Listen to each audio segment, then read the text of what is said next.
नमस्कार. आज आपण अतिशय रुचकर व खमंग असा भाजके पोह्यांचा चिवडा बनवणार आहोत. चला तर मग सुरुवात करूया. त्यासाठी इथे मी अर्धा किलो भाजके पोहे घेतले आहेत. ते चाळून साफ करून घेतलेले आहेत.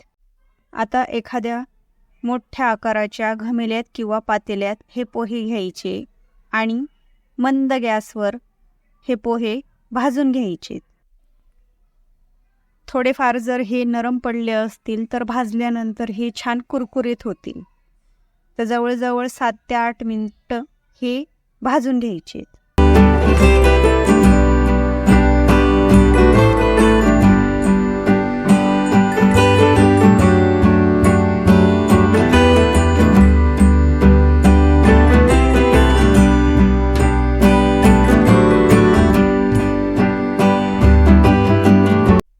पोहे छान कुरकुरीत झाल्यानंतर कढई खाली उतरून घ्यायची व त्यावर आपली फोडणीची कढई ठेवून त्यामध्ये एक मोठा बाउल भरून तेल टाकायचे.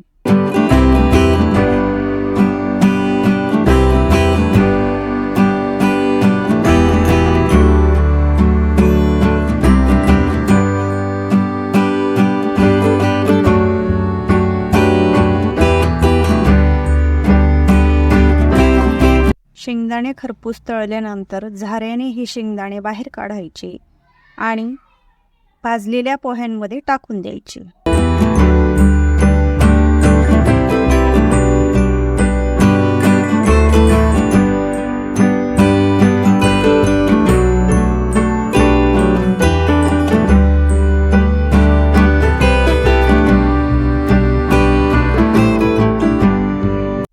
आता अर्धा बाउल भाजलेली फुटाणा डाळ या तेलामध्ये टाकून छान खरपूस तळून घ्यायची व तळल्यानंतर झाऱ्याने बाहेर काढून ती पण या पोह्यांमध्ये टाकून द्यायची.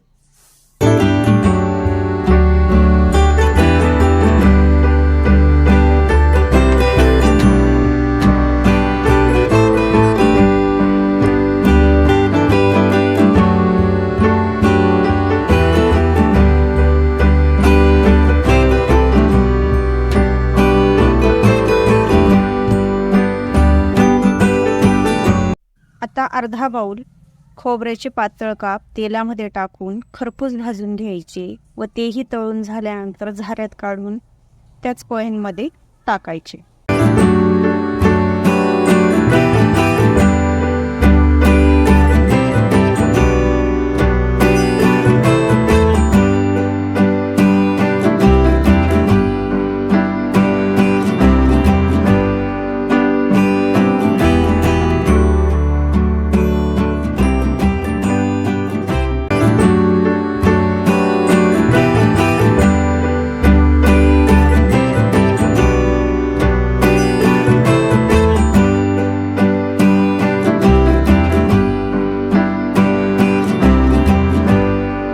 आता एक मोठा बाउल भरून कढीपत्ता तोही तेलामध्ये छान कुरकुरीत तळून घ्यायचा व बाहेर काढून ते पुन्हा पोह्यांमध्ये मिक्स करायचं.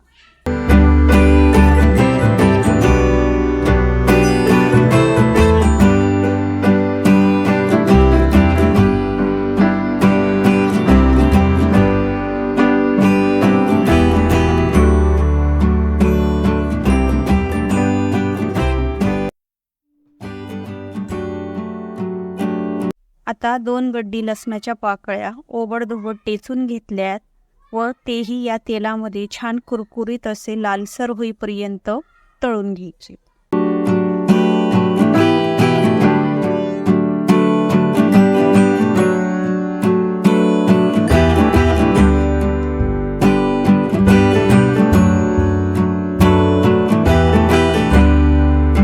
लसूण कुरकुरीत तळल्यानंतर गॅस मात्र बंद करायचा व हे तेल थोडे कोमट होऊ द्यायचे.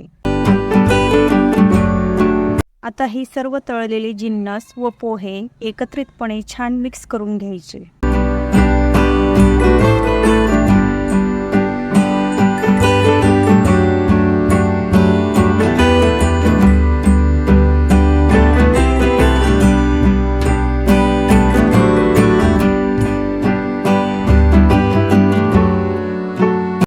आता या कोमट तेलामध्ये 4 मोठे चमचे भरून घरीच तयार केलेला चिवडा मसाला टाकून घ्यायचा आहे.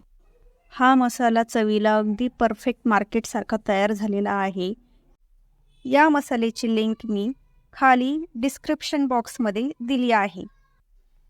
आता या फोडणीत 1 मोठा चमचा लाल मिरची पावडर व अर्धा मोठा चमचा मीठ टाकून छान एकत्रितपणे मिक्स करून घ्यावे.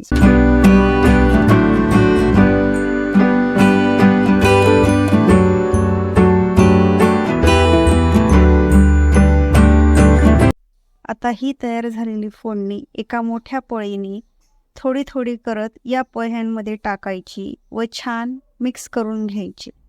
असे थोडे थोडे करून टाकायचे व एकत्रितपणे मिक्स करत जायचं, जेणेकरून सर्व पोह्यांमध्ये ही फोडणी लागायला पाहिजे.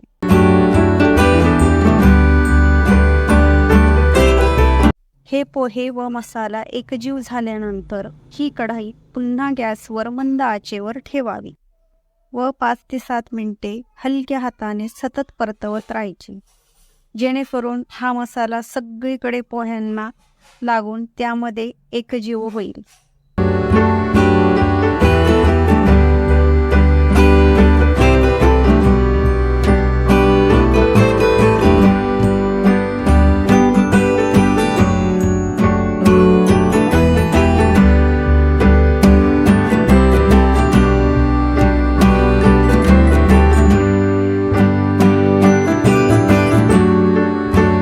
पाच ते 7 मिनिटांनंतर या पोह्यांमध्ये 3 मोठे चमचे पिठी साखर घालायची व छान एकत्रितपणे एकजीव करून घ्यायची.